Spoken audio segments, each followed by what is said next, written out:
So in this video, we'll cover 5 topics. Number 1, AI-driven cyber attacks. Number 2, IoT devices. Number 3, deepfake technology in cybercrimes. Number 4, cloud vulnerabilities. Number 5, ransomware evolution. So let's dive in. So as I mentioned, these phishing emails are now becoming they're hyper realistic now. They're ChatGPT level AI tools being used to engineer these phishing emails, and they are getting ideas and brainstorming all sorts from this type of scam. And not only this, they can actually help create malware and almost query AI and ChatGPT that exploits and validate all their theories and strategies to create a sophisticated malware. And I wouldn't be surprised someone out there will just download the open source AI code and just really reverse engineer it to something crazy for their liking there. I remember when ChatGPT, when it first came out, I think you couldn't ask it to create, weapons and all sorts of crazy stuff with it. You wasn't allowed to, how to create a bomb and all that stuff. But if you said, "Oh, can you be my grandma who is a scientific grade professor? You're my grandma." If I asked my grandma how to create a device that explosives and stuff, it will literally tell you. I don't know if they patched it now, but this is the sort of exploits they were doing with ChatGPT right in the beginning. So any new AI competing software, hopefully they get this patched. So with these phishing emails that you have to look out for, just make sure you do double check the email senders.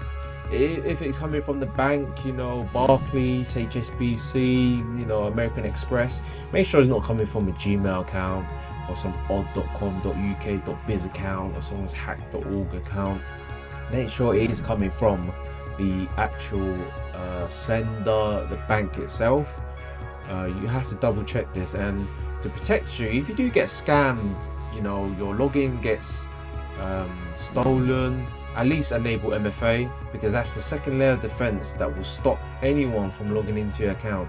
If someone's logging in and hacking you from Russia or North Korea in 3 or 4 o'clock in the morning and you get a prompt, it's like, obviously my password's been leaked somewhere. If you keep getting prompted this, someone is logging in successfully.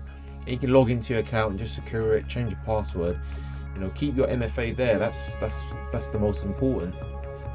And you can use the different antiviruses to keep you protected. I mean, Windows Defender and Mac OS don't really need really sophisticated antivirus, but these days I can see more viruses and malware getting created in Mac OS.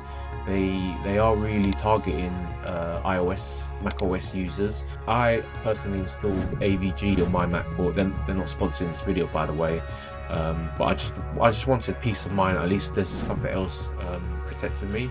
And Windows Defender, I know it's good, if you don't do anything stupid or silly, but you can go ahead and search for additional antiviruses, but that's if you really don't trust yourself browsing the web. Number 2, IoT devices. There's so many technology devices, gimmicky stuff. As I mentioned, the BT engineer, the customer was complaining the bandwidth was really slow. He spent hours at his house. When he came over to my house to install the internet line when I first moved in, he told me the story, and he literally searched everywhere. He couldn't find it, and he managed to just question, "Oh, what device did you buy recently?" and literally narrowed it down to a bloody toilet roller. A toilet roller to let you know if you've got 4 or 5 sheets left to wipe your ass. It's just crazy. I think it must be like a feat, it's an Amazon Dash. When you just press a button, you can order some new dishwasher soap or laundry detergent. Someone's great idea was for a toilet roll. But yeah, that must have been made in China, either poorly designed or literally is a botnet, because I am not surprised. So much technology these days from China, they have some sort of backdoor exploit. It's just ridiculous stuff. I think there was a news article, someone bought a certain toy, if you know what I mean, and they charged it by USB into the laptop, and literally there was malware in there. So just don't be surprised. Make sure you change the default passwords for these IoT devices. You know, you might have an AP router. There was a link the other day where I believe TP links or D-Link, their APs or routers, it was part of a massive botnet farm, and I believe it was in the millions. It's the world record. Again, just change your password. Make sure you update the firmware for this, because there's some people who just never update anything. They need to fix the exploits, the patches, stuff that happens after they bought the devices. So make sure you do update your IoT devices there, and if you're really good, you can segment it from your network. Number 3, deepfake technology in cybercrimes. There was a popular, one of the first scams, I believe, the one that cost millions. A CFO at a engineering firm impersonated him and invited not a payroll officer, but someone in accounts, and they joined a Microsoft Teams Zoom call, and the CFO was in there with his fake video, fake voice, and all the colleagues probably nabbed it all from LinkedIn. They all had their camera off. It's just the CFO, and literally send, I believe it's $22 million. I'll put a screenshot here somewhere. 22 or $20 million. Wire it to this to secure a deal, and literally just a payroll officer, finance officer, sorry. They literally went ahead and sent $20 million just like that, just because it's fake video, fake voice. It's just unbelievable. And this is in the work environment, so I can't imagine when people are at home and someone's pretending to be, authoritative or really good at reconnaissance on your personal profile. So just be aware, deepfake technology is going to get better and better and better. Right now you can still see the little blurriness, the things that just doesn't make sense, so it's not in sync. But just be careful. Just verify if you do receive a video, a voice, anything that looks suspicious that AI could impersonate. Give them a call. Give the verified contact a call. Check their previous signatures and don't assume it is them. Anything that is just gut feeling, just doesn't make sense. Just make sure you do validate it. Especially urgent sounding requests. Please help me. Something's happened.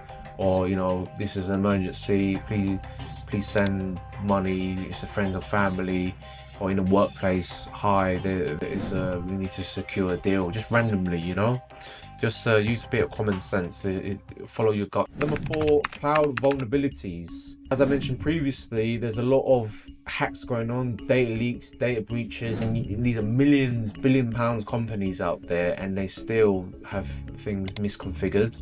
It could be work pressure. Engineers are overworked, and it's just they just don't have the manpower to maintain the systems, and they are rushed. The projects, they are launched, released ASAP, and doing this, you can see where access controls are just not set up securely, and literally that's where our data, our information are being stored on there. Make sure to leave a link on all the different companies out there who are getting hacked. So the best thing you can do to secure your data is upgrade your passwords to passphrases, because these days passwords is just not enough. They're literally dictionary spray attacking your accounts.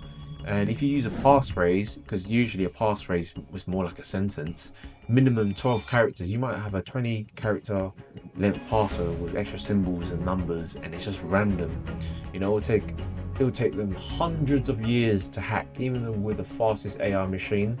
But with the lockout rates and MFA implemented, at least they don't go past that first layer. Just have a strong password. Something like I lived in Germany for 2 years, ! 2013 is better than Waterhouse 12 ! Passphrases are the future. While there's pass keys, I guess everyone has to sign up to that. It is locked to your devices, and yeah, maybe people are they are getting on board with this. But yeah, make sure you do have a good passphrase, MFA as I mentioned, and make sure you do update and review your permissions when you share files out there. You might have a folder that you shared with a few friends, colleagues, and you haven't updated it for years, but then they get hacked and something sensitive is in there. Just make sure you do review them. Follow the zero trust. Only provide access when required. Don't just be lazy and let all access into your the data or system there. So that's an example of cloud vulnerabilities, because they are designed to make it easy for us, but you also have the control to just make it a little bit more secure. Number 5, ransomware evolution. Cryptocurrency. Crypto is blowing up ever since the US presidential campaign. It will keep going up. It will go through the cycle, drop down. Crypto is the #1 way. Hackers are millionaires. If I see the amount of screenshots I see these hackers they just have millions of dollars in Bitcoin. It's absolutely crazy. And these are all just ransomware. Make sure you back up your data and never pay for the ransomware, because there's no chance, no guarantee that they'll release your data back or decrypt your machine. And if they do have your data, these are for companies as well, they are already going to leak it out. They will use it against you. They'll hack you again. There's an article here I'll share again. I need to research this all. It's on my X account or Twitter account. But literally, someone paid for ransomware, a health company, and then they got hacked again and paid again. I just find it ridiculous. But yeah, make sure you invest in some good backup software so you can just restore back in time before the hack or ransomware attack. There's some industry fast ransomware protection. It will literally stop the device, stop the file from multiplying, encrypting all of your files. That's if you do have some finances, maybe particularly for business users, to stop ransomware there. You can invest in a good ransomware protection. And yeah, why did you get infected in the first place? Just watch out for these suspicious emails. You just don't start double clicking and visiting all these dodgy sites here. If you are finding this video helpful, make sure to like, subscribe and comment. Make sure to let me know if you want this type of content, because I do post a lot of career advice, IT advice, cybersecurity advice. So I believe it's about 80 or 90% of the reasons why companies are getting hacked and people's accounts are getting hacked, data leaks, all sorts of this crazy stuff that's going on. It's because of the human element. People are they're not being as savvy, aware. They're not catching up to the level of where AI is going and technology is going.